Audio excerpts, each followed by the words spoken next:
नास्त्ययं रसः। ये रस न तो स्वर्ग में है, न कैलाश में है, और न ब्रह्मलोक में है। भगवान ने इस धरती के जीवों पर ही कृपा की है। ये दिव्य अमृत यही मिल सकता है। इसलिए देवता भी स्वर्ग भूमि को स्वर्ग को छोड़ करके धरती पर आ गए। लेकिन समझना जरा, उस अमृत और इस अमृत में विशेषता क्या है? स्वर्ग का जो अमृत है उसको पीने के लिए जीव को मरना पड़ता है, और मरने के बाद जब स्वर्ग जाएंगे तो तब जाकर के वो अमृत वहां पिलाया भी नहीं जाता, केवल सुंघाया जाता है। अगर पिलाने लगे तो इतने लोग मरते हैं, न जाने वो घड़ा तो कब का खत्म हो जाता है। इसलिए केवल सुंघाया जाता है। और स्वर्ग में वही जाता है जिसने अच्छे कर्म किए, जिसने सत्कर्म किए। और वहां जाकर के भी सुंघाया जाता है, और तब तक स्वर्ग में रहता है जब तक पुण्य हमारे पास है। और जिस दिन पुण्य क्षीण हो गए तो क्षीणे पुण्य मृत्यु लोके विशन्ति, पुनः धरती पर जन्म लेना पड़ता है।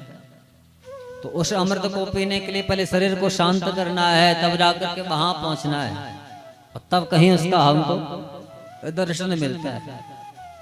लेकिन इस अमृत को पीने के लिए मरने की भी आवश्यकता नहीं, इसको तो जीते जी भी पिया जा सकता है, जैसा आप और हम यहाँ बैठ करके पी रहे हैं। अरे स्वर्ग का अमृत इस जीव को केवल अमर बनाता है, लेकिन भगवान की ये पावन कथा इस जीव को अमरता के साथ साथ अभयत्व भी तो प्रदान कर रहा है। मृत्यु के भय से परीक्षित को मुक्त कर दिया गया। तो हमारे जीवन का जो भय है, जो डर है, उस डर से भी इस जीव को मुक्त रखता है। कौन? ये भागवतामृत। इसलिए देवताओं को अभक्त समझ करके सुखदेव जैसे परमहंस ने उनको भगाया। देवता पहुंचे ब्रह्मलोक में, पितामह ब्रह्मा के पास में आए, रोने लगे। पितामह ब्रह्मा ने कहा क्या हुआ? कहा महाराज धरती के जीवों को देखो ना, उतना उनका कितना सुंदर भाग्य है। भगवान की पावन कथा वहां बैठ करके पी रहे हैं, और हम देवता उस कथा से वंचित। पितामह ब्रह्मा ने कहा कि पहले ये देखो कि जो उस कथा को पी रहा है वो कहाँ जाता है, उसको भगवान कहाँ भेजते हैं। तो ब्रह्मलोक में बैठे हुए पितामह ब्रह्मा उस दृश्य को वहां देख रहे हैं, और सुखदेव जी के मुख से निकलती हुई ये पावन धारा, ये दिव्य गंगा वहां परीक्षित पी रहा है। और 7वें दिन जब कथा को विराम दिया, परीक्षित भगवान के दिव्य धाम को जाने लगा। उस दृश्य को देख रहे हैं कौन? पितामह ब्रह्मा। क्या देखा? किस कथा का ऐसा लाभ, ऐसा प्रभाव कि परीक्षित भगवान के दिव्य धाम को जा रहा है। तो राज्ञो मोक्षम तथावेक्ष, राज्ञो मोक्षम तथावेक्ष, पुराधाता विस्मित, सत्यलोके तुलां बद्ध्वा तोलयत् साधनान्यज। पितामह ब्रह्मा को बड़ा आश्चर्य, और भागवत को तौलने लगे। एक मन रूपी तराजू से पितामह ब्रह्मा ने भागवत को तौलना प्रारंभ किया। एक पलड़े में भागवत जी को रखा है, एक पलड़े में संसार के जो अन्य अन्य धर्म ग्रंथ हैं उनको रखते चले गए। और क्या देखते हैं कि जिसमें भागवत जी को रखा हुआ है वो पलड़ा तो झुका का झुका है। पितामह ब्रह्मा ने देखा इस भागवत में ऐसा क्या है। तो जब ध्यान लगाया तो ध्यान में क्या देखते हैं? भागवत जी के अंदर तो भगवान कृष्ण बैठे हैं, विश्वम्भर बैठे हैं, जो विश्व का पालन पोषण कर रहे हैं। और तुरंत देवताओं को बुलाया और देवताओं के सामने घोषणा की कि जिस भागवत को परीक्षित ने सुना है, जो भगवान के दिव्य धाम को गया है, बोले वो भागवत कोई सामान्य ग्रंथ नहीं है। अरे जिसके शब्द शब्द में कृष्ण बैठा हो, जहाँ भगवान कृष्ण नित्य निवास कर रहे हो, वो तो साक्षात भगवान का स्वरूप है। इसलिए वहां घोषणा की कि मैंने रे भगवद रूपम, मैंने रे भगवद रूपम, शास्त्रम भागवतम कलौ। का ये भगवान का साक्षात बांगमय स्वरूप है, जहाँ कृष्ण बैठते हैं। इसलिए भागवत जी और भगवान में कोई अंतर नहीं है। इसलिए कहा कि देवताओं, इस धरती पर मुक्ति का परम साधन, परम ग्रंथ भागवत है। तो सुखदेव जी से परमहंस के मुख से जो गंगा बही है, परीक्षित ने पी है, वो भगवान के दिव्य धाम को चला गया। एक बार जब देवजी नारद बद्रीनाथ में आए तो वहां पितामह ब्रह्मा के मानस पुत्र रहते हैं। कौन? सनक, सनंदन, सनातन और सनत कुमार, ये चारों भाई वहां रहते हैं। पितामह ब्रह्मा ने जब इनको प्रकट किया था, कहा था सृष्टि बनाओ, इन्होंने कहा था कि बाबा हमको दुनियादारी में नहीं फंसना है, हम तो चले भगवान का भजन करने के लिए। तो बद्रिकाश्रम में आकर के बैठ गए। और चारों भाइयों का नियम है, एक भाई गद्दी पर बैठता है, 3 भाई श्रोता बनते हैं, वो भाई वहां भगवान की दिव्य कथा सुनाता है। और जब वो कथा को विराम देते हैं, फिर दूसरा भाई गद्दी पर बैठता है। तो कथा मात्रिक जीवन, कथा ही जिनका जीवन है। ये चारों भाई वहां बैठे हैं। तो नारद जी का पदार्पण हो और चारों भाई बड़े प्रसन्न कि सतसंगार्थम, आज नारद आया है तो नारद जी के साथ खूब सत्संग करेंगे। उस विशालापुरी में बद्रिकाश्रम की पावन भूमि में नारद जैसा परमहंस पहुंचा। सूर्य महाराज कहते हैं कि सोन का दृश्य हो, जहां भगवान ज्ञान मुद्रा में बैठे हैं। क्योंकि हिमालय की जो भूमि है ज्ञान की भूमि है, इसलिए भगवान विष्णु ज्ञान मुद्रा में कहाँ बैठे हैं? बद्रिकाश्रम। अन्य जगह आपको वृंदावन में जाएंगे तो भगवान की खड़ी मूर्तियां मिलेंगी, और यहाँ भगवान ध्यान में बैठे हैं। और ज्ञान भूमि इसलिए भी है क्योंकि ज्ञान की जो धारा बही है वो उसी बद्रिकाश्रम से बही है। भगवान वेद व्यास ने इन पुराणों को अपने अंतर हृदय से वहीं से बहाया था। गणेश जी ने इनका वहीं लेखन किया। तो सुख व्यास रटे सुवेद जहां, सुखदेव जैसे परमहंस ने भगवान वेद व्यास के चरणों में बैठ करके जिन ग्रंथों का रसास्वादन किया है, आस्वादन किया है, इनका लाभ लिया है, जिनका श्रवण किया है, ये वही भूमि है। एक संत कहते हैं कि उस भूमि में भी जाना जाता है। सुख व्यास रटे सुभेद जहां, मुक्ति के धाम में नाम जपो। मुक्ति का परम धाम कौन? हमारा हिमालय। ऐसी पावन भूमि है, इस भूमि की स्वयं आरती उतारता है इंद्र। हाँ, यहाँ बड़ी बड़ी कंदराएं, जहाँ बड़े बड़े अमलात्मा, यहाँ बड़ी बड़ी कंदराएं, जहाँ बड़े बड़े अमलात्मा, विमलात्मा, महात्मा बैठे हैं। क्यों? किस लिए बैठे हैं? तो विचरण करता रहा। क्या देखता है? यहाँ तो कण कण में भोलेनाथ जो ज्ञान के देवता। तो भोलेनाथ का दर्शन किया, इंद्र बड़ा प्रसन्न हुआ कि आज पता लगा ये जो ऋषि हैं, ये संत हैं, इस भूमि में भोलेनाथ का दर्शन करने के लिए आते हैं, ज्ञान पाने के लिए आते हैं। ये वो भूमि है। नियम बनाया, रोज अमृत वेला में आता है। माया सुपूर्णा सुमहेंद्र पूजितो, देवराज में स्वयं पूजन करता है, आरती उतारता है। इसलिए उतारता है क्योंकि विराजते देवपति शंकर, जहाँ देवों के देव महादेव वो भोलेनाथ यहाँ कण कण में निवास करते हैं। और उस भूमि के रहने वाले हम, और आज क्या बन गए? हाँ, हम कहते हैं साहब हम तो हिंदू हैं, लेकिन हिंदू तो रहे ही नहीं। शरीर से हिंदू हैं, कर्म से हिंदू नहीं रहे। हाँ, बच्चों का खूब जन्मोत्सव मनाते हैं, वहां क्या काटते हैं? केक। केक में पता क्या रहता है? हाँ? और पता होने के बाद भी फिर भी काटते हैं। मोमबत्ती जलाते हैं, उसको बुझाते हैं। हमारे यहाँ दीपक बुझाने की प्रथा नहीं है, हमारे यहाँ तो दीपक जलाने की प्रथा है। सब क्रिश्चनों का संस्कार है, वो हमने अपना दिया, फिर भी कहते हैं हम हिंदू हैं। अरे हमने तो आजकल तो अब कई संप्रदाय आ गए। कोई कह रहा हम ब्रह्म कुमारी, कोई कह रहा हम निरंकारी, लेकिन पता ही नहीं है ब्रह्म कुमारी क्या है, निरंकार किसे कहते हैं। जिसने जहां ढकेला हम तो वहीं चले गए। घर के देवी देवताओं को नहीं पहचान पाए, उस निरंकार को क्या पहचानोगे? शंकर को क्या पहचान पाओगे? जब हमने अपने घर के देवताओं को नहीं पहचाना, घर के देवता फेंक दिए, और फिर भटक रहे हैं, तड़फ रहे हैं। जिसने इस भूमि को, जिस भूमि में हमने जन्म लिया, इस भूमि को नहीं पहचान पाया, इस भूमि के आराध्य को नहीं पहचान पाया, तो कल्पना कीजिए क्या क्या वो हमारा कल्याण करेगा? कभी नहीं कर सकता।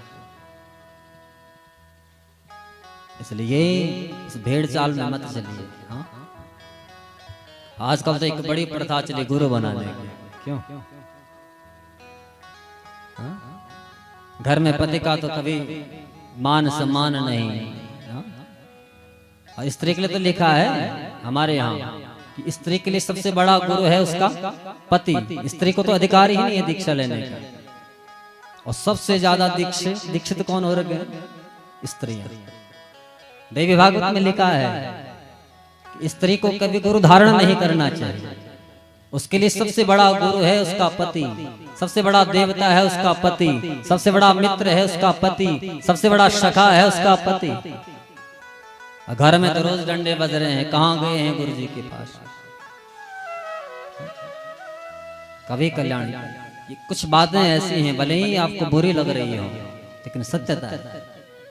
हाँ? पहले जिसके साथ तुम्हारा पाणी ग्रहण हुआ है, पहले उसको तो समझो। अरे हमारे यहाँ तो भागवत, श्रीमद् देवी भागवत में लिखा है, एक स्त्री अपने घर में है और वो तीर्थों का दर्शन पाना चाहती है, जा नहीं पा रही है, तो उस स्त्री को क्या करना चाहिए? तो वहां लिखा है कि पति पादोदकम पिबे। ये चर्चा उस समय की है जब भगवती पार्वती की विदाई हो रही थी और गुरु पत्नी वहां पातिपत धर्म का उपदेश दे रही थी कि बेटी आज के बाद तुम भोलेनाथ के घर में जा रही है, पिता का घर छोड़ करके, वहां तुझे कैसे रहना है। तो उस समय ये चर्चा वहां चल रही थी, ये ज्ञान वहां पार्वती को दिया जा रहा था। वो पार्वती कहीं और की नहीं है, इस हिमालय की तो बेटी है। तो पति पादोदकम पिबे, अपने पति के चरणों का प्रक्षालन कर ले, उस जल को पी ले, उसको 3 करोड़ 10 हजार तीर्थों का लाभ घर बैठे बैठे प्राप्त होता है। बताओ। हाँ? और फिर भी वह सब कुछ छोड़ करके कहाँ पहुंचे हैं? सत्संग में। सत्संग करना अच्छी बात है, लेकिन स्त्री का सबसे बड़ा गुरु उसका पति है। ये पावन भूमि, जिसने उसको समझ लिया कल्याण उसी का है। ध्यान रखना, दुनिया जहाँ कहे वहां मुड़ना नहीं है। उस पर चिंतन भी कीजिए, क्या ये मेरे लिए अच्छा है? कि कहीं ऐसा तो नहीं है इससे मेरा कल्याण होने वाला है।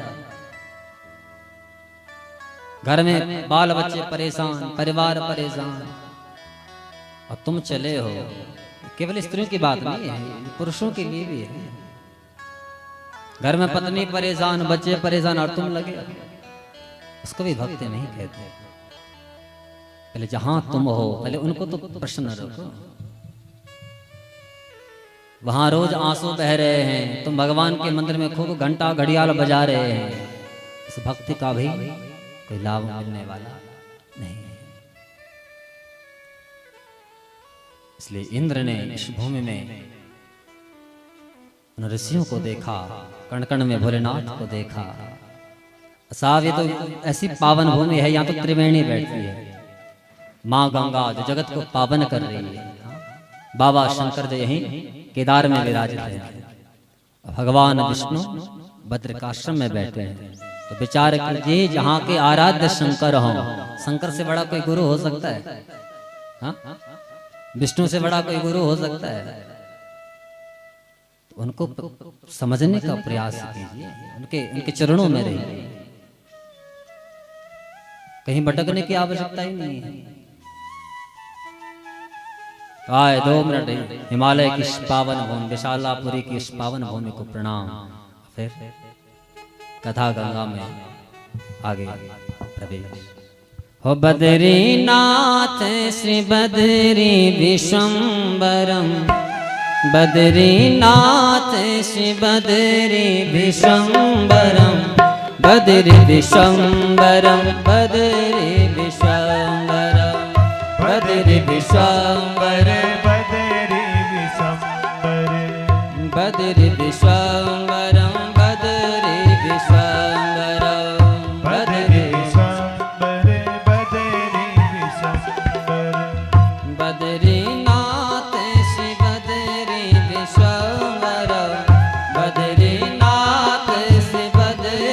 विश्वम्भरं बद्री विश्वम्भरं बद्री विश्वम्भरं बद्री विश्वम्भरं बदरी विश्वम्भरं बद्री विश्वम्भरं बद्री विश्वम्भरं बद्री विश्वम्भरं बदरी विश्वम्भरं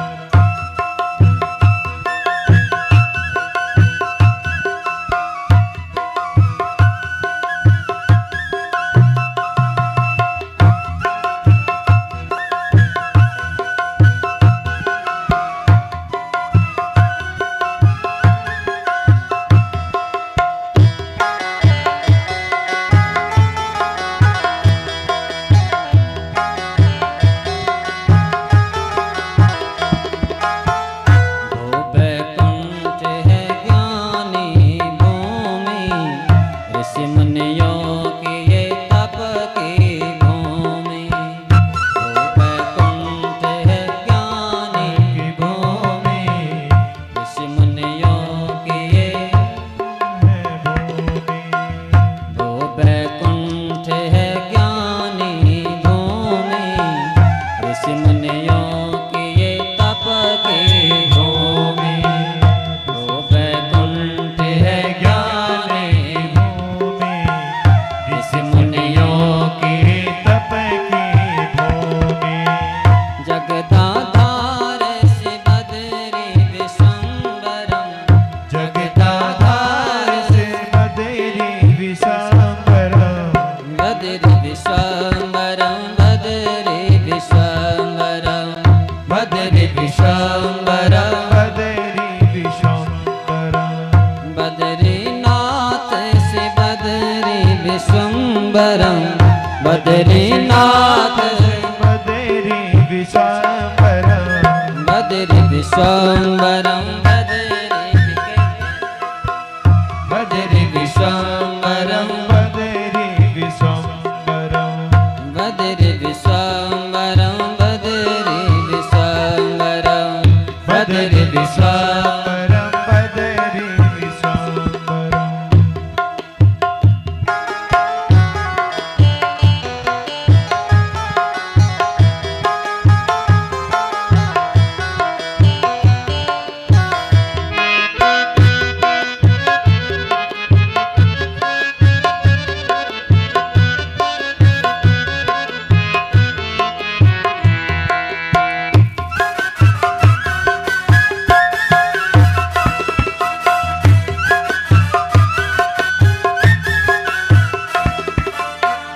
कण कण में यहाँ विष्णु शंकर माटी नहीं कोई नहीं है कंकड़ कण कण में यहाँ विष्णु शंकर माटी नहीं कोई नहीं है अंतर बस है यहाँ श्री त्रिलोकी नाथम बस है यहाँ श्री त्रिलोकी नाथम बद्री विश्वम्भरं बद्री विश्वम्भरं बद्री विश्वम्भरं बदरी विश्वम्भरं बद्री विश्वम्भरं बद्री विश्वम्भरं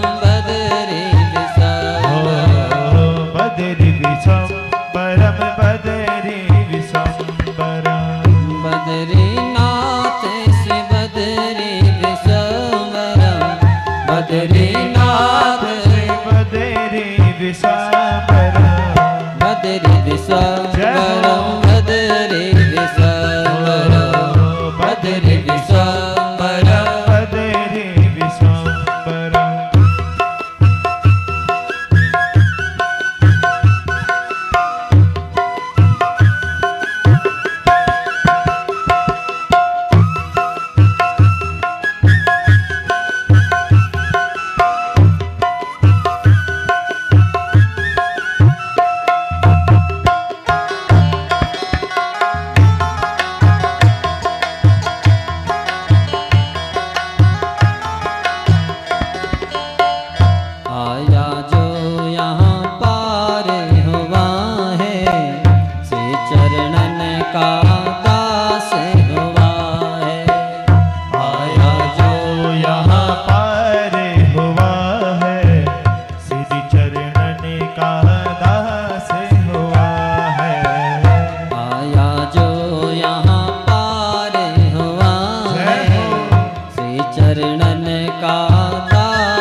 बद्रीनाथ श्री बद्री विश्वम्बरम बद्रीनाथ श्री बद्री विश्वम्बरम बद्री विश्वम्बरम बद्री विश्वम्बरम बद्री विश्वम्बरम बद्री विश्वम्बरम बद्री विश्वम्बरम बद्री विश्वम्बरम बद्री विश्वम्बरम बद्री विश्वम्बरम बद्री विश्वम्बरम बद्री विश्वम्बरम बद्री विश्वम्बरम बद्री विश्वम्बरम।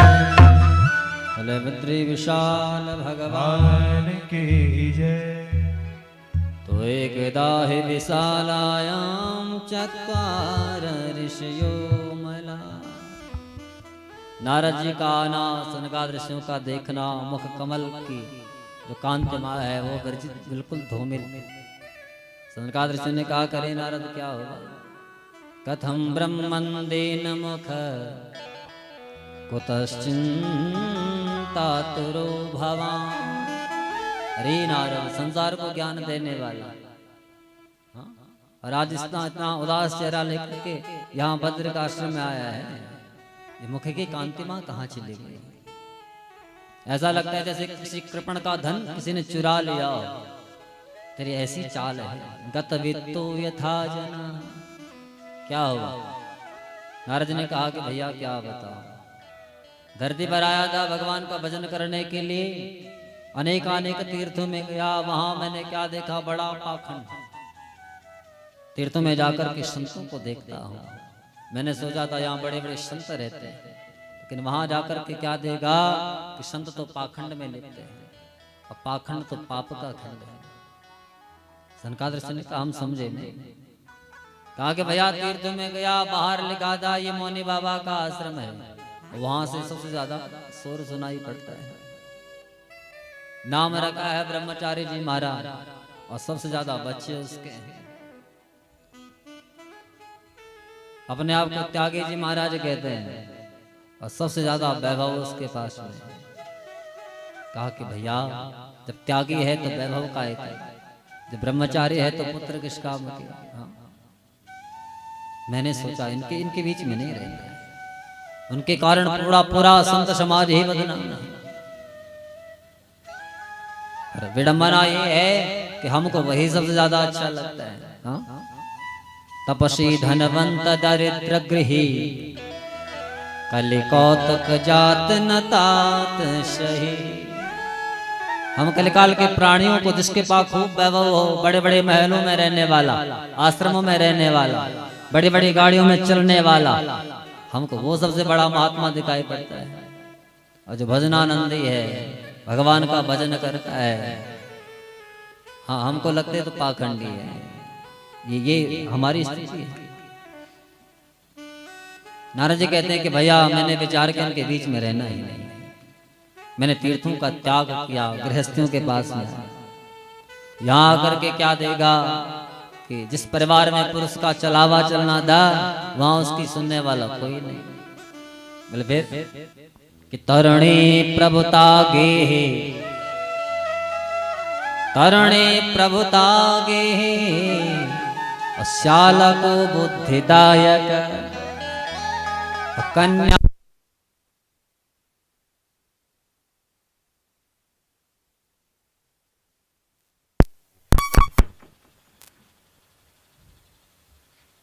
बोले तरुणी प्रभुता गे, परिवार में चलावा किसके पास में है, तो सलाह वहां साले साहब से क्यों ले रहा है? उनसे ले। कहा कि भैया केवल इतना ही नहीं, कन्या विक्रयणो लोभा। लोभ के कारण ये जीव अपनी कन्याओं को बेच रहा है। आज जो दहेज प्रथा चली है, पहले लड़की वालों को देना पड़ता था, तब जाकर के विवाह होता था। हाँ? और बीच में ये प्रथा उल्टी हो गई, वहां लड़की वालों को लड़के वालों को देना पड़ता है। लेकिन अब फिर वहीं आ रहे हैं। हाँ तो विवाह करने मुश्किल हो गए, लड़कियां हैं ही नहीं, तो पुराना वही साहब फिर दोबारा आ रहा है। अरे साहब हम सारा खर्चा कर लेंगे, पर एक बार अपनी लड़की की कुंडली तो दे दो। तो कन्या विक्रयणो लोभा, लोभ के कारण ये लड़कियों को बेच रहा है। तो फिर हम कहते हैं कि उस परिवार में प्रेम बना रहेगा। प्रेम कहां से बनेगा? हमने तो पहले ही सौदा कर दिया। और समधि तो वहां होते हैं जहां समानता होती है, इसलिए समधि ही नाम इसलिए था कि दोनों परिवारों में समानता, रिश्तों में समानता। लेकिन अब समानता कहाँ रह गई? अब तो हम पहले ही सौदागर बन गए, पहले हमने सौदा कर दिया, इतना दोगे तब जाकर के विवाह होगा। तो कहा कि भैया गृहस्थियों की ये स्थिति देखी, मैंने घर गृहस्थियों को भी त्यागा। बोले फिर वृंदावन में आया।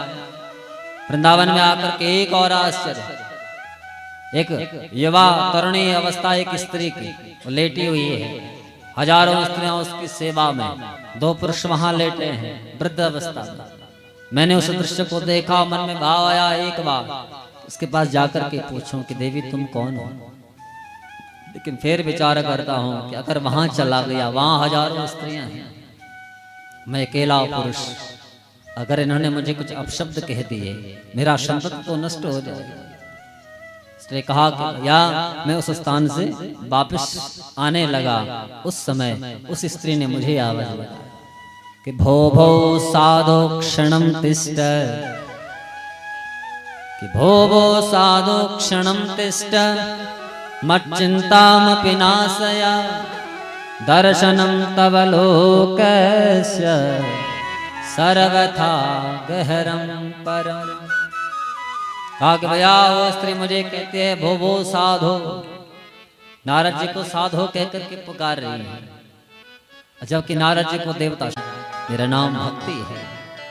ये 2 वृद्ध पुरुष जो आपको दिखाई दे रहे हैं, अहम भक्ति रीति ख्याता इमो में तनयो मतो, ज्ञान वैराग्य नामानो कालयोगीन जर्जरो। एक का नाम ज्ञान, एक का नाम वैराग्य, दोनों अचेत अवस्था में है। नारद जी ने कहा कि देवी ये तुम्हारे पुत्र, तुम जवान ये बूढ़े। भक्ति मैया कहती है यही तो विडंबना है।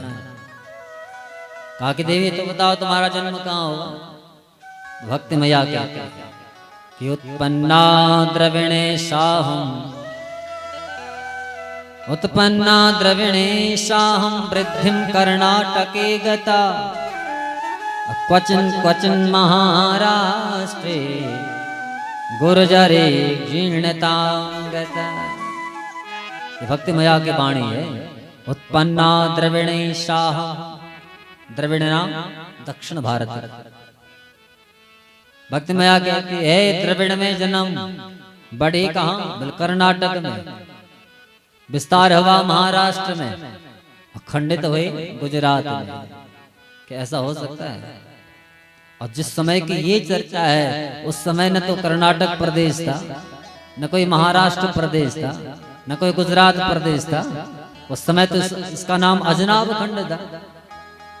तो फिर ये महाराष्ट्र क्या है, ये गुजरात क्या है, ये कर्नाटक क्या है? समझना जरा। भागवत जी की शब्द शब्द में बड़ा रहस्य है। भक्ति मैया कहना चाहती है उत्पन्ना द्रविणे साहम। हम कहते हैं साहब ये बहुत सुंदर गाता है, इसने तो हमें द्रवीभूत कर दिया। हाँ? हमारे हृदय को इसने द्रवित कर दिया है, द्रवीभूत कर दिया है। तो द्रविड़ नाम हृदय प्रदेश का भी है। भक्ति मैया कहना चाहती है मेरा जन्म कहाँ से होगा? हृदय प्रदेश। तो उत्पन्ना द्रविणे साहम, बढ़ते कब हो? बोले वृद्धिम कर्नाटकी गता। तो कर्नाटक वहां कोई कर्नाटक प्रदेश के लिए नहीं कहा है, इन कानों के लिए कहा है। तो जब कोई इन कानों के द्वारा भगवान की दिव्य कथा को सुनता है, और अंदर बैठी हुई जो भक्ति मैया है वो बड़ी प्रसन्न होती है, नृत्य करने लगती है। तो भक्ति मैया तो मैं बढ़ने लगती है। क्वचन क्वचन महाराष्ट्र, इस शरीर को महाराष्ट्र की संज्ञा दी। कि जब कोई शरीर से कोई सत्कर्म करता है, भक्ति मैया कहती है कि वहां भी मेरा विस्तार होने लगता है। लेकिन गुर्जरी जीर्णताम गता, वो रात जो परमात्मा के चिंतन के बिना गुजर जाती है, भक्ति मैया कहती है इस दिन में खंडित हो जाती है। नारद जी ने कहा कि देवी, तुम्हारे ये दोनों पुत्र बूढ़े हो रखे हैं, अचेत अवस्था में गए हुए, भले इनको ठीक करने के लिए मैं प्रयत्न करूंगा। भक्ति मैया कहती है कि नारद जी, अगर यही स्थिति मेरे साथ में रहे तो इदम स्थानम परित्यज्य, मैं इस स्थान को ही त्याग दूंगी, भारतवर्ष का ही त्याग कर दूंगी। विदेशम गम्यते मया, विदेश में चली जाऊंगी। भक्त मैया ने कहा, भक्त मैया से नारद जी कहते हैं कि देवी आप ऐसा मत करना, ये भारत भक्ति प्रधान भूमि है, यहाँ से भक्ति चली जाएगी, इस भारतवर्ष का नामो निशान ही मिट जाएगा। इसलिए माँ आप चिंता मत कीजिए, कृष्ण का ध्यान करो। अर्जुन ने कृष्ण का ध्यान किया, भगवती द्रौपदी दुशासन जिनकी साड़ी को खींच रहा था, भक्ति उस समय द्रौपदी मैया ने कृष्ण का ध्यान लगाया, कृष्ण को कहा करे कृष्ण क्या तुझे दिखाई नहीं दे रहा है? कौरवों के बीच सभा में मुझे यहाँ निर्वस्त्र कर दिया जा रहा है, पितामह भीष्म सामने खड़े हैं, उनको पुकार लिया, बड़े बड़े योद्धा वहां बैठे हैं, उनको पुकार लिया, कोई मेरी रक्षा करने नहीं आ रहा, क्या तुझे भी नहीं दिख रहा है? तो उस समय भगवान वस्त्रावतार लेकर के आते, साड़ी बना, दुशासन साड़ी को खींचता रहा लेकिन साड़ी का अंत नहीं। तो कहा कि मां स कृष्ण क्वापि नो गत, वो कृष्ण कहीं गए नहीं, तुम उनका ध्यान करो। सोजी महाराज कहते हैं कि सोनकाद रजियो, उस समय भक्त मैया ने नारद जी से कहा कि नारद जी इसलिए तो आपको कह रही हूं कि मेरे कार्य को बनाओ, क्योंकि मैंने आपके स्वभाव प्रभाव सबको पढ़ लिया, समझ लिया। नारद जी ने कहा मैं कुछ समझा नहीं। कहा आप वही नारद हो जिसने हिरण्यकश्यप के पुत्र प्रहलाद मां के पेट में ही अपना प्रेमी बना दिया। कयादों के पेट में प्रहलाद जी थे और कयादों को कथा सुनाए नारद जी ने, और पेट में बैठा हुआ प्रहलाद सुनता है और नारद जी का प्रेमी बन गया। ऐसा प्रेमी बना कि उस प्रेम के प्रभाव से जड़खंभ से उसने भगवान को प्रकट करा दिया, भगवान नरसिंह बनकर के आ गया। कहा कि नारद जी आपका ऐसा दिव्य प्रभाव है, वो अबोध बालक ध्रुव, उसको क्या पता था भगवान कहाँ मिले। उसके कान में ऐसा मंत्र होगा कि 4.5 वर्ष की अबोध अवस्था में भगवान को सामने पा लिया, और आज भी उत्तर दिशा में ध्रुव तारे के रूप में चमक रहा है। इसलिए जयति जगति मायाम यस्य कायादवस्ते, वचन रचनमेकं केवलं चाकलैः, कि ध्रुव पदमपि यातो यत्कृपातो ध्रुवोऽयं, सकल कुशल पात्रं ब्रह्मपुत्रं नतास्मि। इसलिए कहा है ब्रह्मा के पुत्र नारद, आपके दिव्य प्रभाव को देख करके मैं आपकी जयकारा गा रही हूं, ताकि तुम मेरा भी कार्य बना। नारद जी ने तब वहां उन बालकों के कानों में खूब गीता का पाठ सुनाया, एक बार नहीं बारंबार। गीता पाठेर मुहुर्मुहुः, वो पाठ सुनते हैं तो आंखें खोलते हैं, और पाठ बंद होता है तो फिर अचेत अवस्था में चले जाते हैं। नारद जी ने विचार किया कि इनको गीता जैसे ग्रंथ का श्रवण करा दिया, फिर भी ठीक नहीं हो रहे। उस समय आकाशवाणी हुई, कहा कि नारद तुम यहाँ जो कर्म करने जा रहे हो इसमें सफलता तो मिलेगी, लेकिन इसके लिए सत्कर्म करना पड़ेगा। इतना कह करके आकाशवाणी बंद, और नारद जी ने विचार किया कि सत्कर्म क्या है। भक्त मैया को कहा आप यहीं बैठो और मैं उस सत्कर्म की ढूंढ में जाता हूँ। तो नारद जी चले, अनेकानेक संतों के पास में आ, संतों को पता लगा नारद हमसे कुछ पूछना चाहता है, तो कईयों ने तो मौन व्रत धारण कर दिया। नारद जैसा ज्ञान है उसको क्या प्रत्युत्तर देंगे? कईयों ने स्थान ही त्याग दिया, पलायन कर दिया, कोई मूक हो गए, किसी ने मौन व्रत धारण कर लिया। चलते चलते नारद जी पहुंचे बद्रिकाश्रम में और यहाँ सनकादिक ऋषियों से भेंट हुई।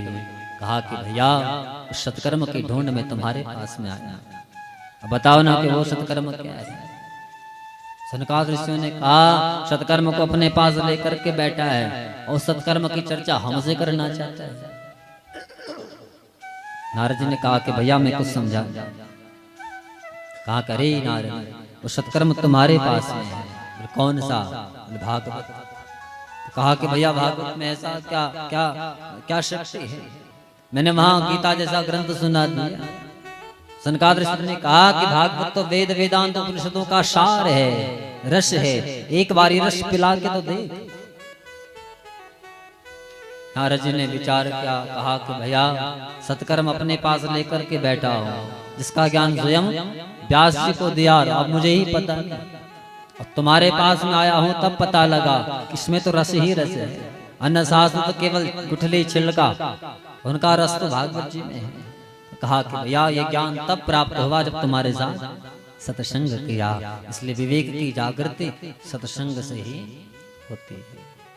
बिनु सत्संग विवेक न होए, बिनु सत्संग विवेक न होए, बिनु सत्संग विवेक न होए, बिनु सत्संग विवेक न होए, बिनु सत्संग विवेक न होए। न होए, राम कृपा बिनु सुलभ न सोए। ओ राम कृपा बिनु सुलभ न सोहे, राम कृपा बिनु सुलभ न सोए। राम कृपा बिनु सुलभ न सोए। देवर्षि नारद कहते हैं कि भैया कि विवेक की जागृति जब तुम्हारे साथ सत्संग हुआ तब पता लग रहा है कि सत्कर्म मेरे पास में है और फिर भी भटक रहा है। कहा कि भैया उस कथा को मुझे सुनाओ ना। सनकादिक ऋषि ने कहा यहाँ बैठ कर के नहीं सुनाएंगे। बोले क्यों? क्या बद्रिकाश्रम में कथा नहीं होती है? क्या बद्रिकाश्रम में बैठ कर के कथा नहीं सुनी जा सकती है? सुनी जा सकती है, लेकिन उस समय बद्रिकाश्रम में जाना अपने घर से अंतिम राम राम करके। हाँ? आज तो लोग सुबह जाते हैं, शाम को वापस आते हैं, तो उस समय आने जाने का साधन नहीं था, रोडें नहीं थी, सड़कें नहीं थी, जंगलों का रास्ता। तो कोई तीर्थाटन पर चलता था, अपने घर में अंतिम राम राम करके निकलता था कि वापस आ भी पाऊंगा कि नहीं। तो सनकादिक ऋषि ने कहा कि यहाँ नहीं सुनाएंगे, यहाँ से नीचे उतरो। तो हिमालय से उतर नीचे उतरे हैं हरिद्वार में या गंगा जी का पावन तट, आनंद नाम का घाट, और वहां व्यासपीठ का निर्माण। सनकादिक ऋषियों को वहां व्यासपीठ पर बैठाया। नारद जी वहां सच्चे श्रोता के रूप में बैठे हैं। उस समय वहां बड़े बड़े ऋषियों को पता लगा नारद जी कथा करा रहे हैं, तो कोई शिष्य परिकर को लेकर के आया, कोई अपने पुत्रों को लेकर के आया। और वहां आनंद नाम के इस तट पर, गंगा जी के पावन तट पर कोई शंख फूंक रहा है, कोई वहां भागवत की जयकारा लगा रहा है, भगवान की जयकारा लगा रहा है। और उसके मध्य में सनकादिक ऋषि ने कथा का शुभारंभ किया। नारद जी से कहा अरे नारद कि सदा से प्यार, सदा से प्यार, कि सदा से प्यार, सदा से प्यार श्रीमद् भागवते कथा, कि यस्या श्रवण मात्रेण हरिश्चेत्तम समाश्रय। का नारद ये ऐसी कथा है सदा सेव्या, बारंबार जितनी बार अवसर मिले उतनी बार इसका पान करना चाहिए। एक बार सुनने से आपको लगे साहब अभी तो परसों कथा सुनी थी, अब क्या सुननी है, तो इसका मतलब आप कथा के पिपासु नहीं है।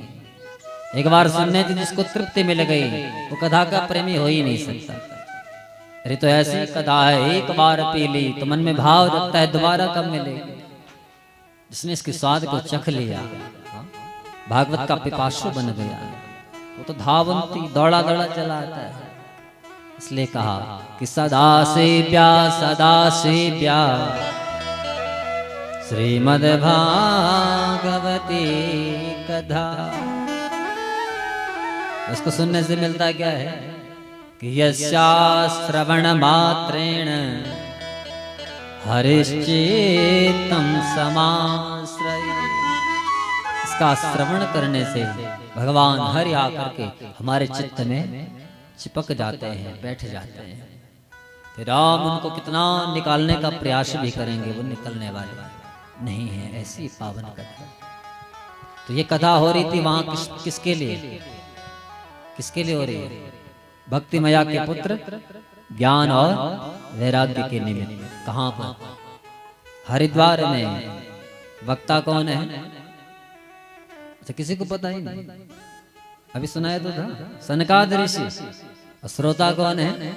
नारद जी। हाँ, और इस कथा का प्रभाव पड़ा वृंदावन में लेटे हुए भक्ति मैया के पुत्र ज्ञान और वैराग्य पर। वो एकदम स्वस्थ हो गए। जैसे ये यहाँ कथा हो रही है किसके निमित्त? शैव परिवार के जो पित्र हैं वो न जाने कहाँ हैं, किस योनि में हैं, ना आप हम उनको देख पा रहे हैं, लेकिन इस कथा का सिंचन उन तक अवश्य पहुंचे। जैसे वहां ज्ञान और वैराग्य स्वस्थ हुए और भक्ति मैया ने देखा एकदम अपने अंक में ली और दौड़ी दौड़ी वृंदावन से और कहाँ आई? हिमालय में, हरिद्वार में। वहां जहाँ नारद जी कथा को सुन रहे थे वहां पहुंचे और अपने अंक में दोनों पुत्रों को उठा रखा है, जिह्वा पर गोविंद का नाम लेकर के वहां प्रविष्ट हुई। ऋषि देख रहे हैं ये कौन है? भक्ति सुतो तो तरणो गृहीत्वा प्रेमे करूपा सहसा विरासे। भक्ति सुतो तो तरणो गृहीत्वा प्रेमे करूपा सहसा विरासे। श्री कृष्ण गोविंद हरे मोर।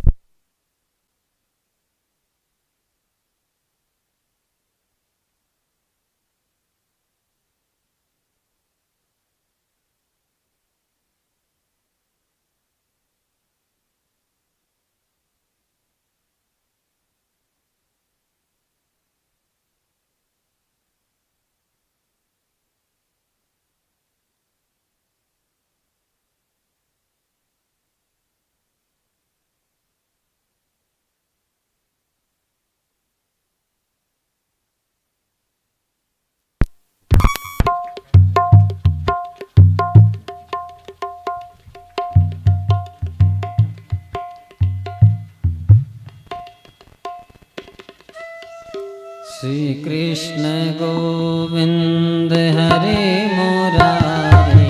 हे नाथ नारायण वासुदेव। श्री कृष्ण गोविंद हरे मुरारी। हे नाथ नारायण वासुदेव। श्री कृष्ण गोविंद हरे मुरारी। हे नाथ नारायण वासुदेव। श्री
ज्यादा मत करना, वो ऐसे ही।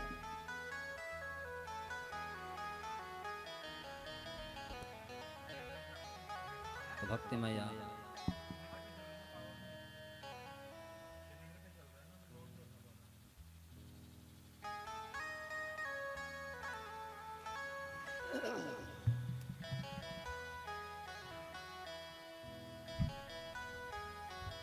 भक्ति मैया जब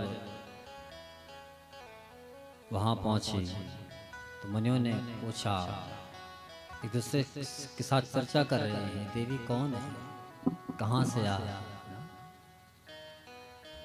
तुरंत पहुंचे नारद जी के पास, कहा कि महाराज यहाँ आप मेरे पुत्रों के निमित्त जो कथा कर रहे थे इसका प्रभाव मेरे पुत्रों तक पहुंचा है, और देखो ना मेरे पुत्र स्वस्थ हुए हैं।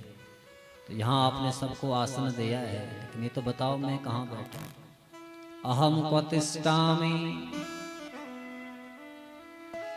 देवता नारद ने कहा कि देविया यहाँ इतने लोग बैठे हैं, वैष्णव भगवान के परम प्रेमी, और तुम तो भगवान की आह्लादनी शक्ति हो, इसलिए निरंतरम वैष्णव मानसामि।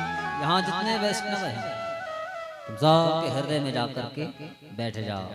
तो भक्ति मैया तुरंत अपने ज्ञान और वैराग्य को उठाते हैं, वहां जितने श्रोता बैठे थे सबके हृदय में पहुंच गए।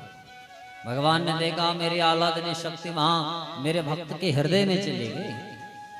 तो सकल भुवन मध्य निर्धनास्ते धन्या निवसति हृदय श्याम श्री हरेर भक्ति रेका। इस धरती पर वो हृदय भवन सबसे ज्यादा धन्य है जिसके हृदय भवन में भक्ति मैया निवास करती है। और भक्ति मैया को भगवान देखते हैं तो निज लोकम विहाय, भगवान भी अपने लोक का त्याग करके और निवसति प्रविशति हृदय तेषां, वहां प्रवेश करते हैं। कहाँ? बोले भक्ति सूत्रोपनध्य।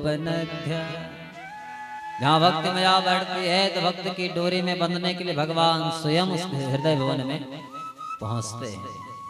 तो इसका मतलब जिसके हृदय भवन में भक्ति है उसी के जीवन में भगवान है, और जिसके हृदय भवन में राग द्वेष अहंकार मद मोह मत्सरता भरी हुई है उसके हृदय भवन में भगवान कभी नहीं आ सकता।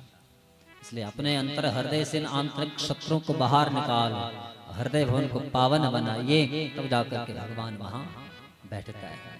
तो सोजे महाराज कहते हैं कि सोनकादृश्यो, इस प्रकार से भक्ति मैया के पुत्र ज्ञान और वैराग्य को वहां इस कथा ने पावन किया है। तो ये तो केवल जीते जी थे जो जीवित हैं, मरने के बाद धुंधकारी ने सुना, उतना समय आदेश नहीं देता। आगे बढ़े, आधा घंटा बना। वैसे तो मुझे 5 बजे के लिए कहा था, लेकिन आज थोड़ा 5:30, कल ठीक 2 से 5 बजे हम कथा को विराम देंगे। आज प्रथम दिवस थोड़ा विलंब से भी कथा प्रारंभ हुई। धुंधकारी ने मरने के बाद सीमा तो एक अजामिल नाम के ब्राह्मण, धुंधली नाम के उनकी पत्नी है। अजामिल बड़े विद्वान हैं और पत्नी बिल्कुल विपरीत स्वभाव की, जो स्वभाव स्थापिका है। हमारे यहाँ भागवत जी में धुंधली के लिए कहा कि स्वभाव स्थापिका, जो बड़ी जिद्दी स्वभाव की। कई लोगों को आपने देखा होगा बड़े जिद्दी स्वभाव के रहते हैं, नहीं साहब ये तो होना ही चाहिए, अरे भाई इससे ये तेरे लिए अच्छा नहीं है, लेकिन फिर भी अपने जिद में। तो ऐसा स्वभाव था धुंधली का।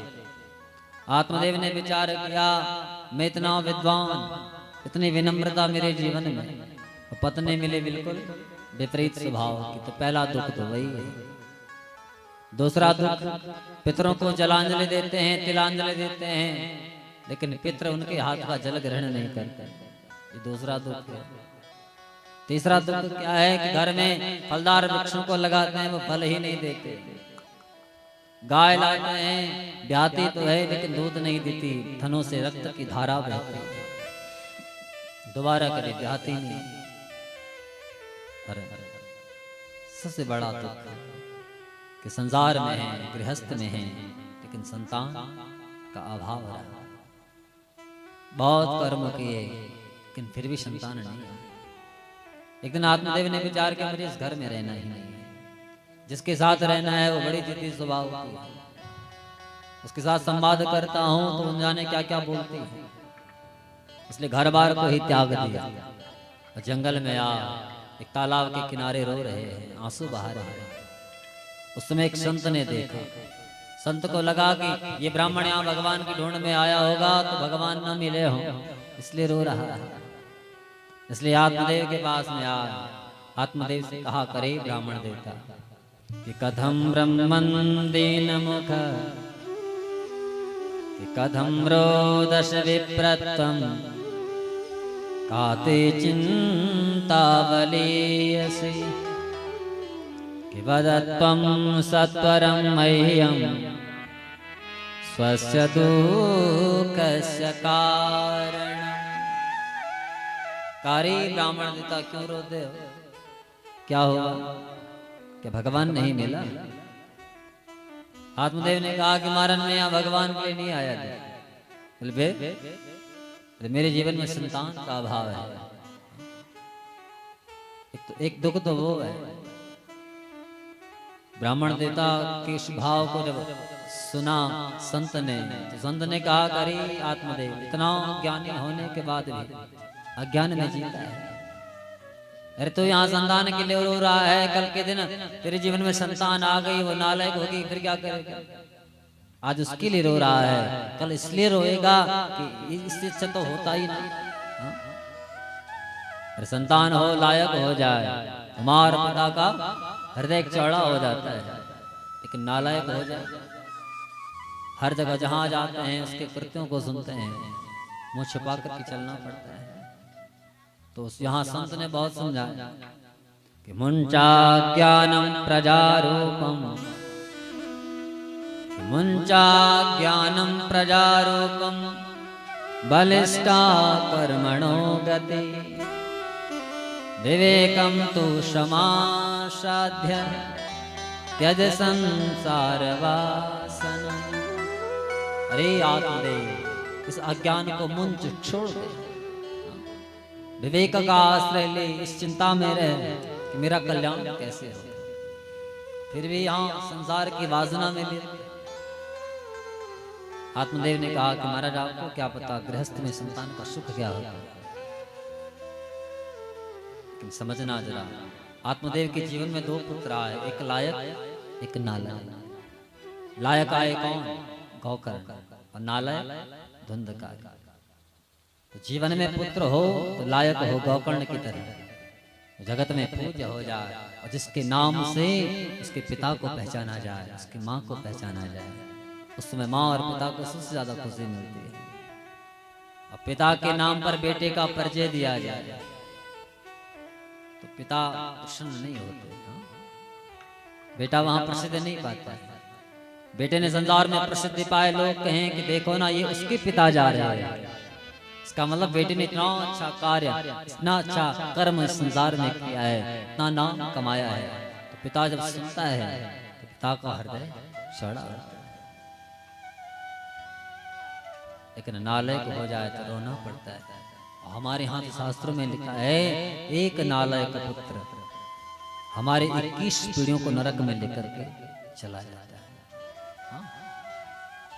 और लायक पुत्र उन्हें 21 पीढ़ियों का तारण कर जाता है, लेकिन नालायक सबको लेकर के नरक में चला जाता है। कुल का जो यश है, सम्मान है, प्रतिष्ठा है, सबको नष्ट कर देता है।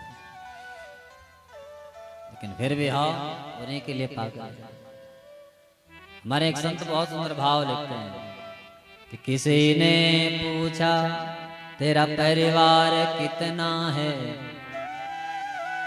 किसी ने पूछा तेरा कारोबार कितना है, किसी ने पूछा तो मालो माल कितना है, पर किसी ने ये नहीं पूछा उस प्रभु से प्यार कितना।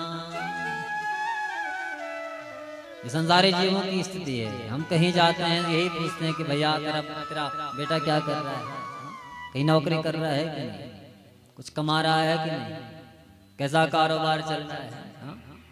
यही तो चर्चा करते हैं। कभी किसी ने ये चर्चा की कि भैया उस भगवान की याद है कि नहीं? हाँ, जिससे वादा करके आया था वो तुझे याद है कि नहीं? उसका भजन करता है कि नहीं? कभी किसी ने चर्चा की? किसी ने नहीं। और ऐसी चर्चा करने वाला कोई विरला जीवन में आता है। अरे हम सच तो पशु हैं। पशु जब जीवित रहता है हम उनकी खूब सेवा करते हैं, और जब शरीर छोड़ता है तो लोग उसकी चमड़ी के ढोल बनाते हैं। तो पशु जीते जिस सेवा कमाए और मरने पे वे काम आए, पर तेरी काया तो काम आने के काबिल नहीं। हमारी हाड़ मांस की काया ये किसी काम की नहीं है। आग लगी तो राख बन जाती है, मिट्टी में मिल जाती है।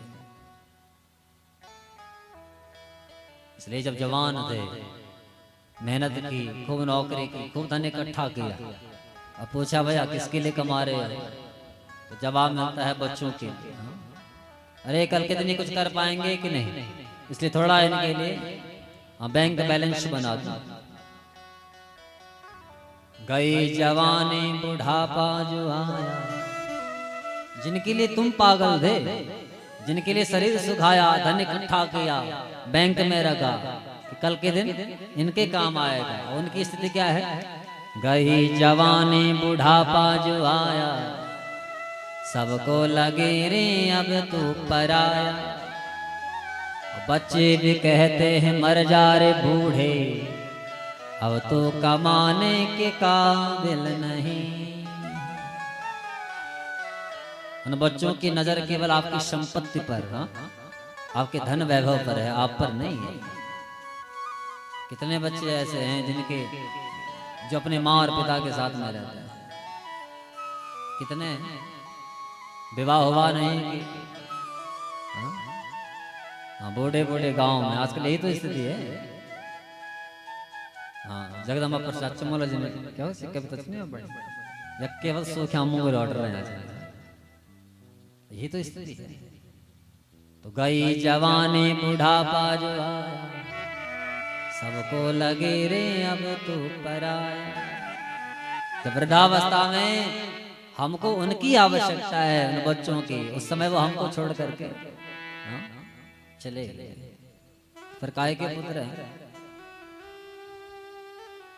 जिनको हमारा सहारा बनना था, अब उनको हम अपने नहीं लगते, लेकिन उस धन के लिए कितना कमाया है इसका हिस्सा करो, मेरा हिस्सा मुझे दो, मुझे तो यहाँ रहना ही नहीं है, मुझे तुम्हारे साथ तो रहना ही नहीं है। लेकिन उन बच्चों के लिए भी यही संदेश है, जब पिता पर तुम्हारा कोई भाव ही नहीं है, उस माँ पर तुम्हारा भाव ही नहीं है, उस माँ और पिता की संपत्ति पर भी तुम्हारा कोई अधिकार नहीं है। इसलिए धन कमाओ, शरीर का धर्म है, लेकिन अपने ऊपर खर्च करो। हमारे यहाँ धन के लिए कहा है, पहले उपभोग फिर प्रयोग, और न उपभोग किया न प्रयोग किया फिर वियोग। हमने जो कमाया वो यहीं रहने वाला, हम चले जाए। शरीर हमने सुखाया, धन हमने कमाया, उसका भोग कौन कर रहा है? पीछे वाला। तो तुमने क्यों शरीर सुखाया? इसलिए कहा है उपभोग, पहले जितना कमाते हो खूब खर्च करो अपने ऊपर, उसके बाद जो बचता है उसका प्रयोग करो, कहीं अच्छी जगह लगाओ, और उसके बाद भी जो बचता है उसको रखो बैंक में। लेकिन न उपभोग न प्रयोग, फिर तो वियोग। इसलिए अगर आपका पुत्र लायक हो जाए तो आपके धन की उसको आवश्यकता ही नहीं है, उतना कमा करके आपके चरणों में समर्पित कर देगा। कहेगा पिताजी देखो ना, आपने मुझे पढ़ाया लिखाया, उसका फल ये है मैंने ये संपत्ति जोड़ करके आपके चरणों में समर्पित कर दी। वो है लायक पुत्र। नालायक उसके लिए खूब कमा करके रख दो, करोड़ों रख दो, 2 दिन में राख कर देगा, फिर पछताओगे किसके लिए कमाया, इसके लिए, इस नालायक के लिए।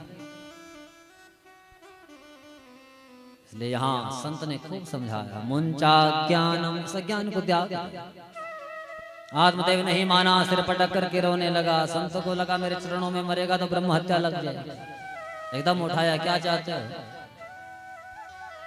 का पुत्र चाहता है, संतान चाहता है। संत ने भाग्य की रेखा को पढ़ा तो एक जन्म के लिए रो रहा है। सप्त जन्मा बधितव, कि सप्त जन्मा बधितव पुत्रो नेवच। तेरे भाग्य में 7 जन्मों तक संतान का सुख नहीं है। आत्मदेव और तो रोने लगे। कहा महाराज मैं तो एक जन्म के लिए रो रहा था, आपने तो 7 जन्मों के लिए रुला दिया। कहा गुरुदेव मैंने सुना है कि ब्रह्म वाक्यम जनार्दन, संत ब्राह्मणों की जो वाणी है वो सामान्य वाणी नहीं है, साक्षात भगवान की वाणी है। कम से कम तुम्हारे आशीर्वाद में संतान है ना, इसलिए आप ही मुझे संतान दो। संत को दया, एक फल निकाला, अभिमंत्रित किया, कहा इस फल को लेकर के जाओ, पत्नी को खिलाना और गारंटी है उसके पेट से पुत्र आएगा। आत्मदेव लेकर के आया, पत्नी धुंधली को दिया। वो फल देकर के अपने आप नगर भ्रमण के लिए चले, लेकिन पत्नी ने वो फल खाया ही नहीं। पड़ोसन को बुलाया, कहा बहन क्या किसी संत के आशीर्वाद में ऐसा चमत्कार हो सकता है कि मेरे पेट से संतान आ जाए? पड़ोसन ने कहा कि बहन जिस पर संत की कृपा हो जाए ये समझ लेना चाहिए साक्षात भगवान ही कृपा कर रहे हैं, क्योंकि बिना परमात्मा की कृपा से संत का दर्शन नहीं मिलता है। इसलिए तू आंख मूंद कर उस फल को खा ले। लेकिन ये धुंधली कहती है मैंने सुना है, मैं ये फल खाऊंगी, पेट में बच्चा आएगा, पेट बढ़ेगा तो मेरा भोजन कम हो जाएगा, और भोजन कम होगा तो अल्प शक्ति, शरीर में शक्ति ही नहीं रहेगी। कदाचित मेरे यहाँ गांव में आग लग गई, उस समय सभी लोग भाग चले जाएंगे और मैं तो यहीं पड़ी रह जाऊंगा। उस दावा में, उस अग्नि में मैं तो जल करके मर जाऊंगा।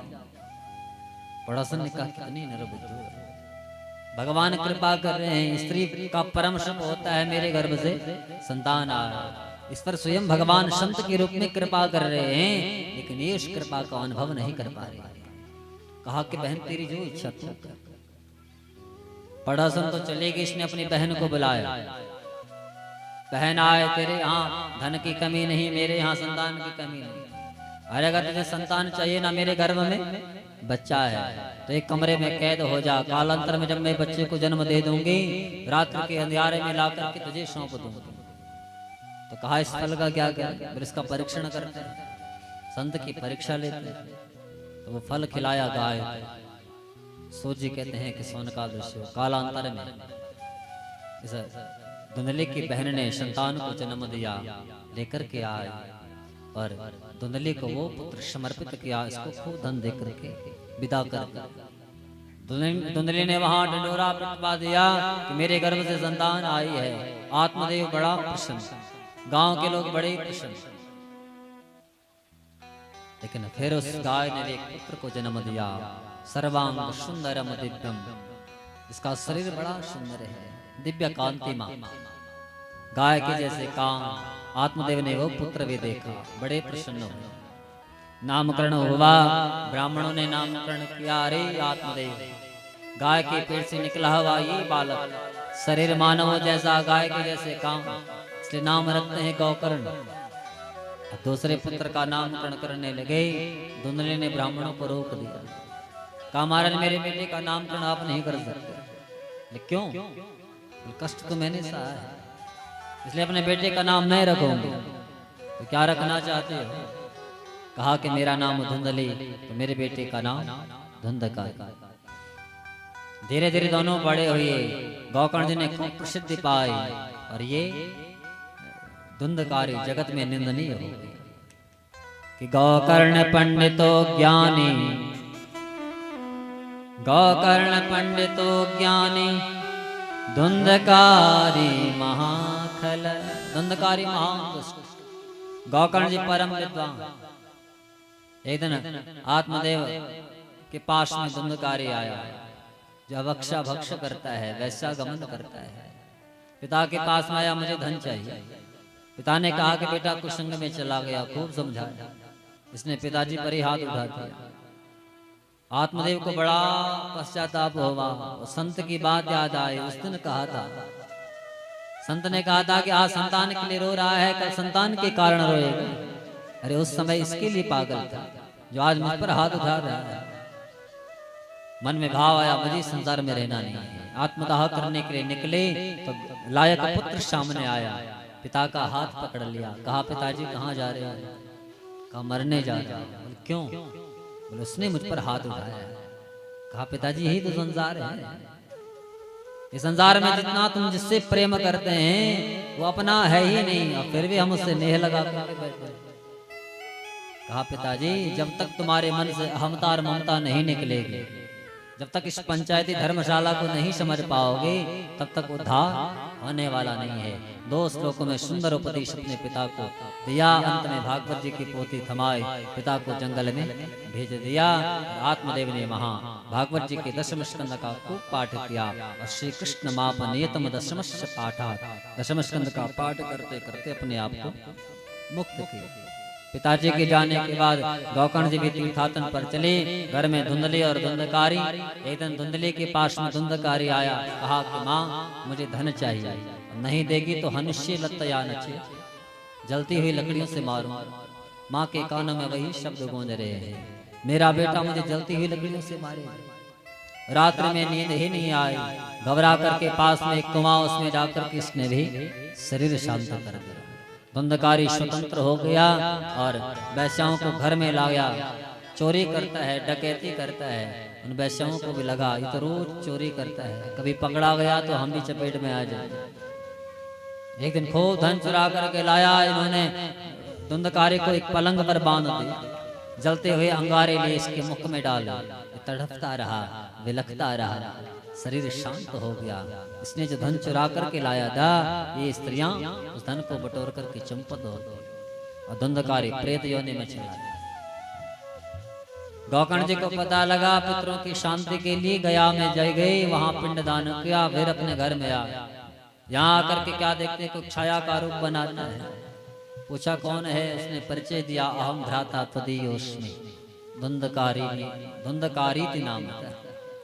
कहा मैं तुम्हारा भाई हूँ, मेरा नाम है धुंधकार, और तेरे लिए तो गया में श्राद्ध करके आया हूँ। धुंधकारी कहते हैं भैया मैं तो नंबर 1 का पापी हूँ, मेरे लिए तुम करोड़ों गया श्राद्ध भी कर लो तब भी उद्धार होने वाला नहीं है। इसलिए कहा कि भैया तुम ज्ञानी हो, कोई दूसरा साधन करो। तब भगवान सूर्य से पूछा तो भगवान सूर्य ने कहा कि श्रीमद् भागवतान मुक्ति, अपने भाई को मुक्त करना चाहते हो तो भागवत की कथा सुनाओ। तो तब गौकर्ण जी ने अपने गांव में भागवत कथा का आयोजन किया। गांव के लोग श्रोता बन करके बैठे हैं। धुंधकारी छाया के रूप में बांस के अंदर चला गया। पहले दिन की कथा का विराम हुआ, एक ग्रंथ का भेदन करता हुआ ऊपर आया। दूसरे दिन की कथा का विराम, दूसरे ग्रंथ का भेदन। तीसरे दिन की कथा का विराम, तीसरे ग्रंथ का भेदन। और चलते चलते सप्त ग्रंथ विवेदन, 7 ग्रंथों का भेदन करते हुए 7वें दिवस में दिव्य शरीर धारण करके गौकर्ण जी के सामने खड़ा हो गया। भगवान के पार्षद विमान लेकर के आए और वहां धुंधकारी का हाथ पकड़ा, विमान पर बैठाया। गौकर्ण जी ने रोक लिया, कहाँ ले जा रहे हो? कहा इसने भगवान की कथा को सुना है, इसलिए भगवत धाम को जा रहा है। गौकर्ण जी ने कहा केवल इसी ने कथा नहीं सुनी, मेरे गांव के लोग भी यहाँ श्रोता बने थे, तो आप एक ही विमान क्यों लाए? तो कहा कथा तो सबने सुनी है, लेकिन श्रवणस्य विवेदेन, श्रवण में भेद रहा। कैसा? तुम्हारा जो भाई है अपनी मुक्ति के लिए कथा को सुन रहा था, और गांव के लोग केवल मनोरंजन के लिए। हाँ, क्योंकि आजकल कथा भी तो मनोरंजन बन गई, और जब तक नृत्य नहीं हुआ तब तक कथा ही नहीं है। यही स्थिति है। लेकिन कथा मनोरंजन का साधन नहीं है, कथा ज्ञान, इससे अपना आत्म कल्याण कैसे हो, इस भाव को लेकर के कथा को सुनना चाहिए। सोजे कहते हैं कि सौनकादृश्य बाद में गौकर्ण जी ने अपने गांव के लोगों को डांटा कि सुन लिया, तुमने मनोरंजन के लिए कथा को सुना, शरीर तो तुम्हारा यहाँ था, मन कहीं और भटक रहा था। मेरे इस भाई ने केवल अपनी मुक्ति के लिए कथा को सुना, आज भगवत धाम को चला गया। लेकिन संकल्प लिया, आज भाई को मुक्त किया है, कल गांव के लोगों को भी मुक्त करूंगा। तो पुनः श्रावण मास में फिर कथा का आयोजन किया। उस समय सबने बड़े भाव से भगवान की दिव्य कथा को सुना। उस कथा का ऐसा दिव्य प्रभाव कि साक्षात वो गोलोक बिहारी उन सब के मध्य में वहां प्रकट हुए। गोकर्ण जी की सहित समस्त ग्रामवासियों को लेकर के भगवान अपने दिव्य धाम को चले, गोलोक को चले। ये इस कथा का प्रभाव। फिर यहाँ आहार व्यवहार की चर्चा, लेकिन यहाँ लिखा है कि पहले तो निराहार रहकर के कथा को सुनना चाहिए। शरीर शांत साथ न देता हो तो पूर्ण आहार कीजिए, खूब दाल चावल रोटी खा करके आइए, लेकिन कथा को अवश्य सुनिए और उतना खाइए जिससे प्रमाद न हो। इसलिए यहाँ अल्प आहार की व्यवस्था इसलिए की गई थी, अन्यथा भगवान नहीं कहता कि आप भूखे रहो। यहाँ तो लिखा है कि निराहार हो या ताहार हो, प्रयास करें तो निराहार, न रह पाए तो पूर्ण आहार, लेकिन उतना खाना है जिससे शरीर में आलस्य ना आए, कथा में नींद ना आए। इसलिए कहा है कि हल्का भोजन।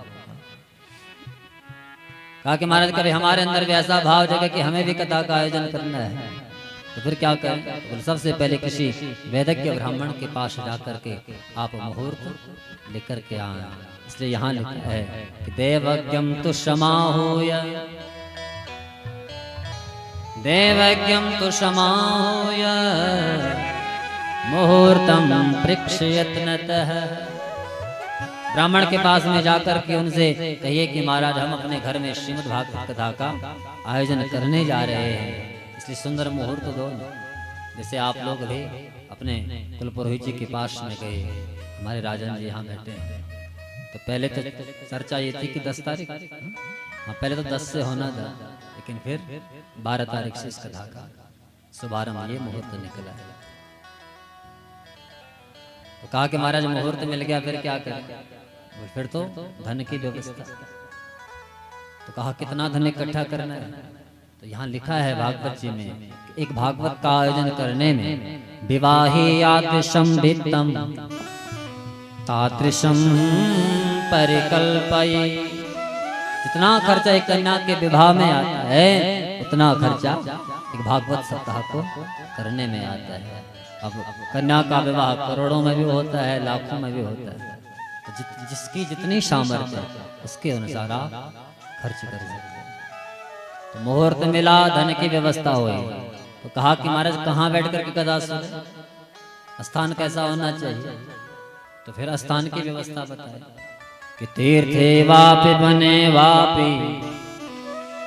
सबसे पहले तो किसी तीर्थ में जाकर के भगवान की कथा को सुनिए।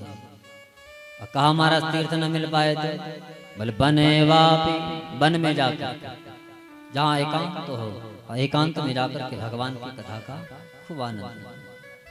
तो महाराज हम वन में भी नहीं जा पा रहे हैं, तो तीर्थे वापि बने वापि अगृहे वा श्रवणम मतम। फिर कहा कि अपने घर में इस कथा का आयोजन कीजिए और खूब इसका आनंद लेकर के अपने आप को मुक्त कीजिए। तो यहाँ पर तीर्थ भी है, साक्षात भगवान शंकर विराजित है,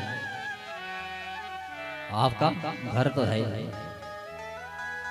तो बाबा के चरणों में बैठ कर के उनके सन्निकट इस कथा को गाया जा रहा है। भगवान शंकर वैष्णवाना नदा शंभु, वैष्णवों में सबसे पहले भगवान शंकर का ही नाम आता है।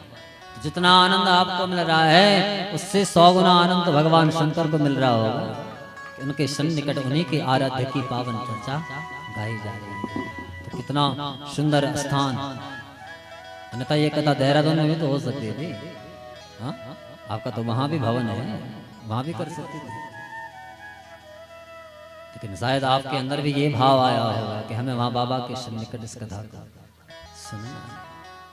तो तीर्थे वापि बने वापि गृहे वा श्रवणम मतम। तो मुहूर्त मिला, धन की व्यवस्था हुई, स्थान का भी चयन हो गया, लेकिन वक्ता कैसा होना चाहिए? किस वक्ता के मुख से हमें कथा को सुनना है? तो फिर वक्ता की चर्चा है कि विरक्तो वैष्णवो विप्रो वेद शास्त्र विशुद्ध कृत दृष्टांत कुशलो धीरो वक्ता कार्योपि निष्पृह। वक्ता ऐसा होना चाहिए जिसके जीवन में विरक्तता की भावना हो, कोई लोभ नहीं है, जैसे त्यागियों का जीवन होता है। लोभ के कारण कथा को न गा, इसलिए ऐसी भावना उस वक्ता के अंदर हो। लेकिन दूसरा वैष्णव हो, तीसरा विप्रो ब्राह्मण हो, चौथा वेद शास्त्र विशुद्ध कृत, जिसने वेद वेदांत को पढ़ा हो, समझा हो, और सबसे बड़ी विशेषता दृष्टांत कुशलो धीर, दृष्टांत देने में जो परम कुशल हो, ऐसा वक्ता यदि मिल जाए उसके मुख से ही इस कथा को सुनना चाहिए। लेकिन वो वक्ता किस श्रोता को कथा सुनाए, तो अब आपकी भी चर्चा है कि श्रोता कैसा होना चाहिए कि कामम क्रोधम मदम मानम मत्सरम लोभमेव च। श्रोता के अंदर किसी प्रकार की कोई कामना नहीं कि मैं इस कामना को लेकर किस कथा को सुन रहा हूं, नहीं,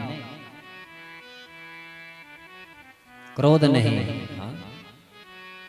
किसी पद का मद नहीं कि साहब मैं वहां जाऊंगा, वहां मुझे खूब सम्मान मिले। ये पीठ तो ऐसा पीठ है, यहाँ कोई भी आए बैठना तो सबको नीचे ही, चाहे नेता आ जाए, चाहे अभिनेता आ जाए, चाहे राष्ट्रपति आ जाए, चाहे प्रधानमंत्री आ जाए, इस पीठ से ऊपर तो कोई है ही नहीं।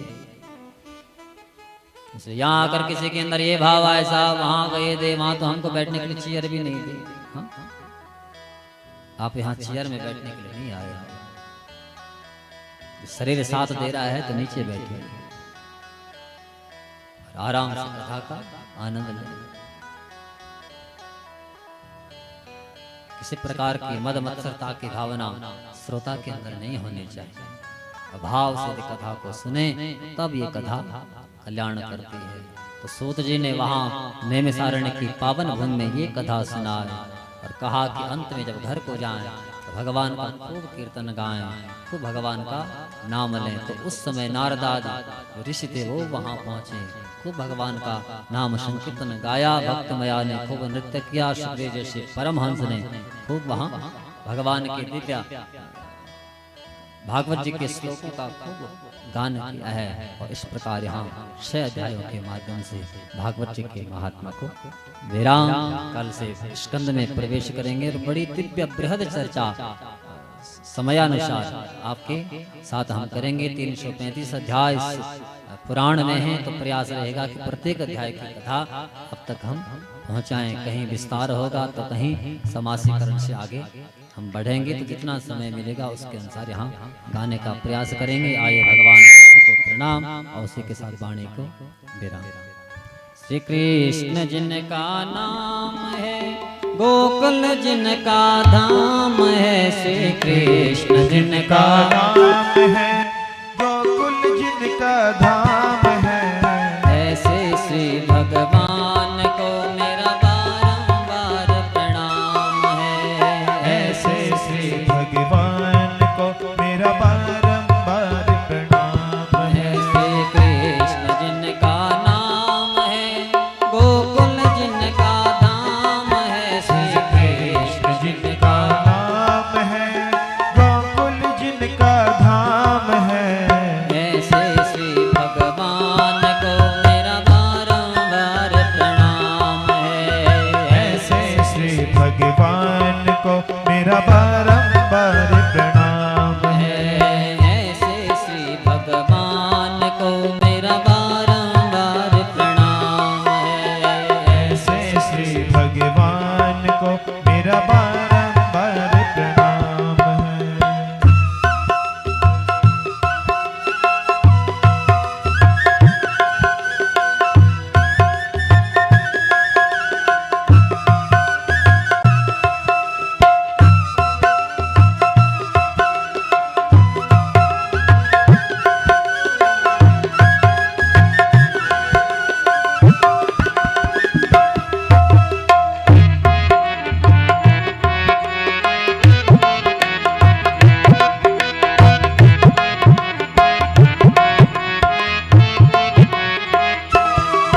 यशोदा जिनकी मैया है, नंद जो के छैया है। यशोदा जिनकी मैया है, नंद जो की छैया है।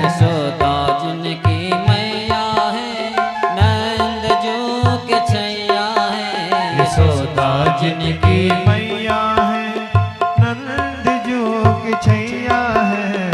ऐसे नंद लाल को मेरा बारंबार प्रणाम है। ऐसे नंद लाल को मेरा बारंबार प्रणाम है। ऐसे नंद लाल को मेरा बारंबार प्रणाम है। ऐसे नंद लाल को मेरा बारंबार प्रणाम है। श्री कृष्ण जिनका नाम है, गोकुल जिनका धाम है। श्री कृष्ण जिनका नाम है, गोकुल जिनका धाम है। ऐसे श्री भगवान राधे। ऐसे श्री भगवान को मेरा बारंबार प्रणाम है।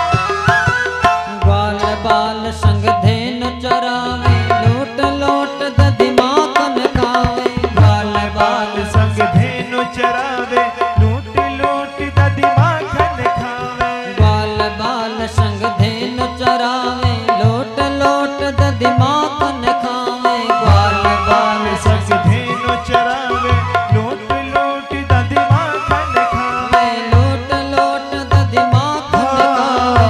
लूट लूट दधि माखन खावे। लोट लोट दधि माखन खावे। लूट लूट दधि माखन खावे। ऐसे श्री गोपाल को मेरा बारंबार प्रणाम है।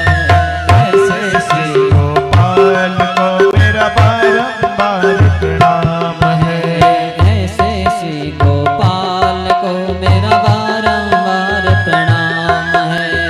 ऐसे श्री गोपाल को मेरा बारंबार प्रणाम है। श्री कृष्ण जिनका नाम है, गोकुल जिनका धाम है। श्री कृष्ण जिनका नाम है, गोकुल जिनका धाम है। ऐसे श्री भगवान को मेरा बारंबार प्रणाम है। ऐसे श्री भगवान को मेरा बारंबार प्रणाम है। ऐसे श्री भगवान को मेरा बारंबार प्रणाम है। ऐसे श्री भगवान को मेरा बारंबार प्रणाम है। ऐसे श्री भगवान को मेरा बारंबार प्रणाम है। ऐसे श्री भगवान को मेरा बारंबार प्रणाम है। मेरा बारंबार प्रणाम है। मेरा बारंबार प्रणाम है। मेरा बारंबार प्रणाम। मेरा बारंबार प्रणाम है। मेरा बारंबार प्रणाम है। मेरा बारंबार प्रणाम है। बोल वृंदावन बिहारी लाल की जय, सतगुरुदेव भगवान की की जय, श्रीमद्भागवत महापुराण की की जय, श्री हनुमान जी महाराज जय की जय, गंगा मैया की की जय, जमुना मैया की की जय, शिवद्री विशाल भगवान की शंकर भगवान की अनंत श्री विभूषित शंकराचार्य स्वामी श्री माधवासन जी महाराज की जय। नमः पार्वती पतये हर हर महादेव। हरि हरि। और अब आरती होने जा रही है। मुख्य जजमान जी और जितने भी परिवार के लोग हैं सभी लोग आगे आरती के लिए आगे आ जाए। समस्त यशवान परिवार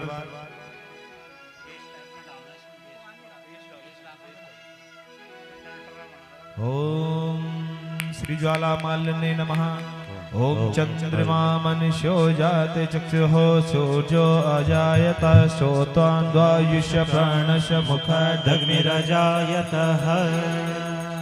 श्री भागवत भगवान की है आरती, पापियों को पाप से है तारती। श्री भागवत भगवान की है आरती, पापियों को पाप से है तारती। श्री भागवत भगवान की है आरती, पापियों को पाप से है तारती। श्री भागवत भगवान की है आरती, पापियों को पाप से है तारती। गौ आरती गौ आरती गौ आरती गौ आरती गौ आरती गौ आरती गौ आरती गौ आरती। ये अमर ग्रंथ ये मुक्ति पंथ ये पंचम वेद निराला, नव ज्योति जगाने वाला है, नव ज्योति जगाने वाला है, वो नव ज्योति जगाने वाला है। हरि नाम यही हरि धाम यही, हरि नाम यही हरि धाम यही। जग के मंगल की आरती, पापियों को पाप से है तारती। श्री भागवत भगवान की है आरती, प्राणियों को पाप से है तारती। गौ आरती गौ आरती गौ आरती गौ आरती गौ आरती गौ आरती। ये शांति गीत पावन पुनीत पापों को मिटाने वाला, हरि दर्श कराने वाला है, हरि दर्श कराने वाला है, हरि दर्श कराने वाला है। ये सुख करनी ये दुख हरनी, ये सुख करनी ये दुख हरनी। श्री मधुसूदन की आरती, पापियों को पाप से है आरती। श्री भागवत भगवान की है आरती, प्राणियों को पाप से है तारती। गौ आरती गौ आरती गौ आरती गौ आरती गौ आरती गौ आरती गौ आरती गौ आरती। ये मधुर बोल पग पंथ कौन सन्मार्ग बताने वाला, बिगड़ी को बनाने वाला है, बिगड़ी को बनाने वाला, हाँ हाँ बिगड़ी को बनाने वाला है। श्री राम यही घनश्याम यही, श्री राम यही राधे श्याम यही। प्रभु की महिमा की आरती, पापियों को पाप से है तारती। श्री भागवत भगवान की है आरती, पापियों को पाप से है तारती। पापियों को पाप से है तारती, पापियों को पाप से है तारती। कर्पूर गौरम करुणावतारम संसार सारम भुजगेन्द्रहारम सदा वसंतम हृदयारविंदे भवं भवानी सहितं नमामि। त्वमेव माता च पिता त्वमेव, त्वमेव बन्धो च सखा त्वमेव, त्वमेव वीर्य प्रवीणं त्वमेव, त्वमेव सर्वं मम देव देवा देवी प्रपन्ना ते हरे प्रसीदा, प्रसीद माता जगदोखिलस्या। प्रसीद विश्वेश्वर पाहि विश्वं त्वमेश्वरी देवी चराचरस्या। मनोज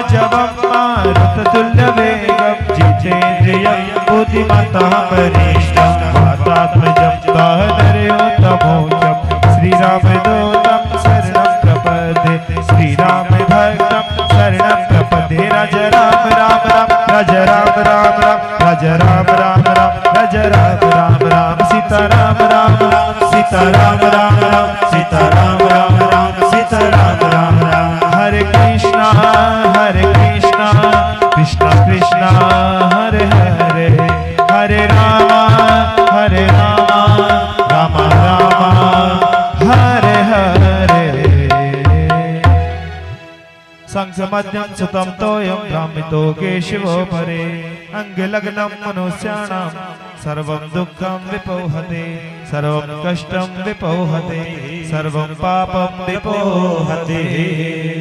ओम जगनेन जगमय